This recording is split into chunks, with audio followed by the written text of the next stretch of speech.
नमस्कार सगळ्यांना. तर बऱ्याच मैत्रिणींना माझं हे कणिक मळायचे काय म्हणतात मशीन बघायचे होते आणि त्याची प्राइस वगैरे पण पाहिजे होती. तर मी आजच्या व्हिडिओमध्ये टॅग करते प्रोडक्ट. तर हे आहे प्रेस्टिजचे मशीन आणि स्पीडमध्ये वेगवेगळे स्पीड आहेत. 1 ते 3, 1 ते 5 आणि 6 ते 8 असे वेगवेगळे स्पीड आहेत. तर मी हे कणिक मळायला वापरते आणि दुसरं म्हणजे मी लोणी काढायला हे वापरते. लोणी मी यामध्ये तुम्हाला उद्या काढून दाखवीन. अत्यंत सुंदर विना कष्टाचं लोणी निघतं त्यामुळं. तर आता हे असं मशीन आहे, यामध्ये हे भांडं आणि हे जे आहे ते लावून घ्यायचं.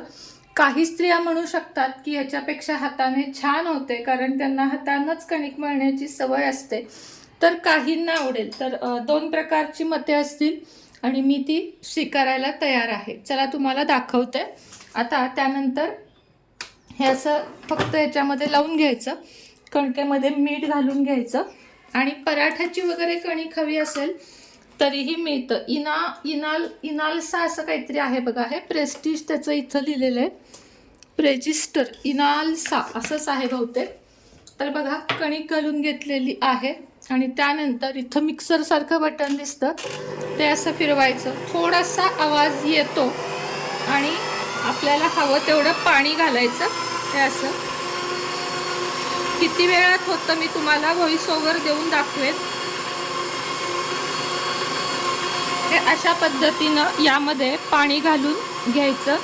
लागेल असं पाणी घालायचं. आपल्याला एकदाही हात लावावा लागत नाही.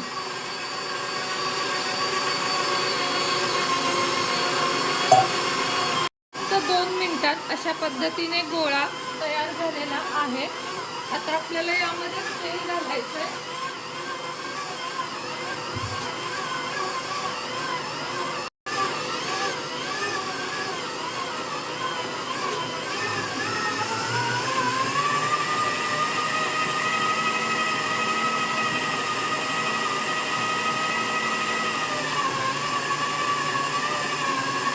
घड्याळ लावून 3 मिनिटात कणिक मळून झाली. मला अगदी मान्य आहे की हातानं सुद्धा मळून होते. मी सुद्धा मळते, मळत नाही असं नाही. पण आपल्याला गडबडीच्या वेळेस किंवा वर्किंग वुमनसाठी हा बेस्ट ऑप्शन आहे. आणि विशेष म्हणजे ह्याच्या पोळ्यांची जी कणिक असते ती भिजवून 10 मिनिटंसुद्धा थांबावं लागत नाही. अगदी लगेच कणिक भिजवायची आणि लगेचच पोळ्या करायच्या. आता ह्याला एकदाही मळूनसुद्धा घ्यावं लागत नाही. त्यानंतर ह्याचा हा जो हे आहे तो काढून टाकायचा धुवायला. हे मशीन अशा पद्धतीनं बंद करायचं, पुसून घ्यायचं. कारण थोडंसं नाही म्हटलं तरी पीठ उडतं याच्यावर. अगदी थोडं स्वच्छ पुसून घ्यायचा आणि एखाद्या दिवशी मग आठवड्यातून कॉलिननी मी ते पुसत असते. आता आमच्या इथं जागा नसल्यामुळं मला हे काढून ठेवावं लागतं. ज्यांच्याकडे जागा आहे त्यांना तर काहीच नाही, फक्त भांडं लावलं की झालं.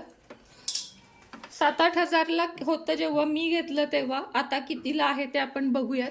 तर आता मस्तपैकी आपल्या स्वयंपाकातले निम्मे काम म्हणजे कणिक मळून ठेवणे.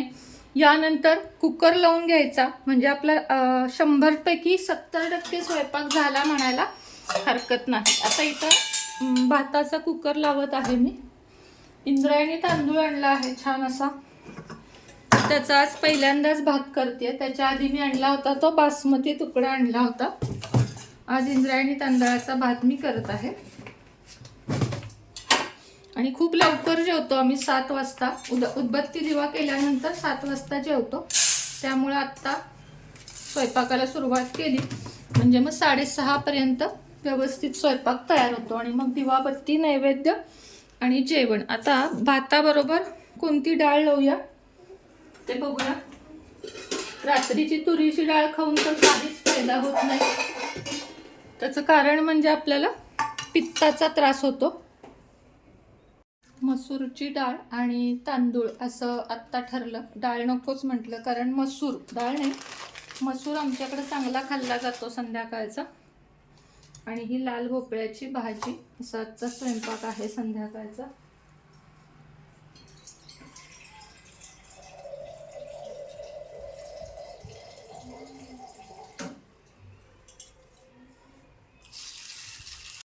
कुणीतरी परवा दिवशी मला सांगितलं होतं की ताई दुधी भोपळ्याच्या कोशिंबिरीची रेसिपी दे, तर मी तीच आजच्या व्हिडिओमध्ये तुम्हाला देणार आहे.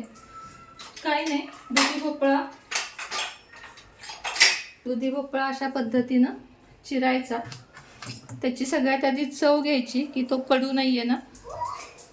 नाही आहे, अतिशय घातक असतो कारण कडू भोपळा असेल तर.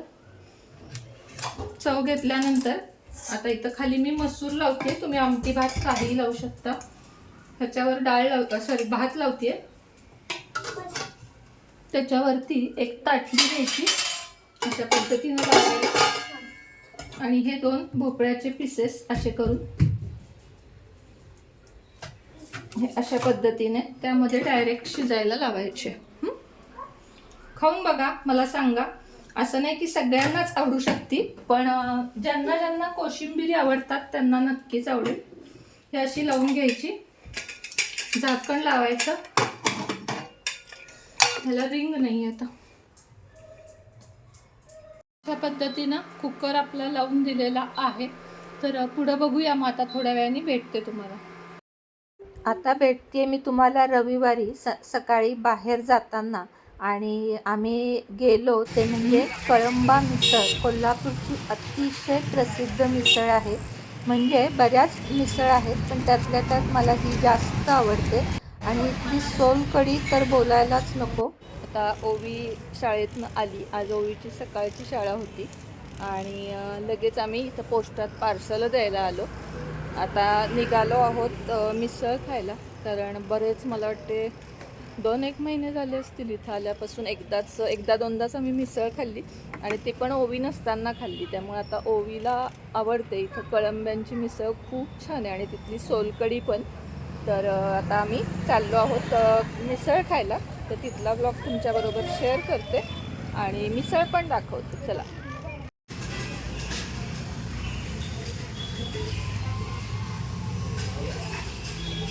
तर आलो आहे आम्ही कळंब्याची मिसळ खायला. तुम्हाला दाखवली मी. खूप छान आहे. खरं आज थोडासा कट कमी वाटलं आहे, पण आमच्यासाठी खूप आहे स्पाईस एवढा. आणि त्याच्याबरोबर ना इथे शेव चिवडा मिळतो. बाकी ठिकाणी जसं फरसाण मिळतं तसं कोल्हापूरला नाही, हे आता माहीतच आहे सगळ्यांना. शेव चिवडा, त्यानंतर अशा पद्धतीनं मटकी आणि बटाटा. आणि इकडं पाव नाही तर असा ब्रेड मिळतो, म्हणजे लादी पाव नाही मिळत, असा स्लाईस ब्रेड मिळतो. कांदा, लिंबू आणि दही. आणि त्यानंतर मी तुम्हाला दाखवेन की इथली सोलकढी कशी आहे. आता एक घास खाऊन बघूया. एकदा आम्ही येऊन गेलो इथं आख्याने, मी बघूया आता.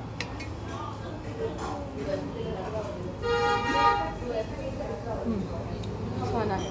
ओवीला आवडते का बघा. कशी होईल?